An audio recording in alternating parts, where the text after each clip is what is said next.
কিরে বাবা, তুই এখানে কি করছিস? আরে বেশি কিছু না, আর একটু খেলা দেখছিলাম, ফুটবল। তুই ফুটবল খেলতে এবং দেখতে পছন্দ করিস? তুই কোন ক্লাবের সাপোর্ট? বাবা, তুমি আবার ক্লাবও জানো? আমি তো জানতামই না। আগে আমার কথার উত্তর দে। আমি তো রিয়াল মাদ্রিদ ফ্যান, তুমি? আমি তো বার্সেলোনা। তাহলে এবার কে জিতলো একটু বল তো শুনি। বাবা, বার্সেলোনায় জিতলো। রিয়াল মাদ্রিদ কখনোই জিততে পারবে না। বাবা, তুমি এটা কি বললে? রিয়াল মাদ্রিদ তো অনেকবারই জিতেছিল। আচ্ছা বাবা, তুমি যদি এই প্রশ্নের সঠিক উত্তর দিতে পারো তাহলে আমি বার্সেলোনা ফ্যান হয়ে যাব, ঠিক আছে? Deal done. আচ্ছা, ডিল ডান। তাহলে বল, কি প্রশ্ন করবি?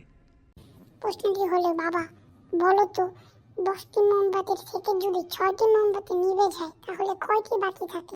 এটা সহজ প্রশ্ন, অবশ্যই 4টি বাকি থাকে। তুমি পারো নাই, তোমার উত্তর হয় নাই। কিভাবে হলো না?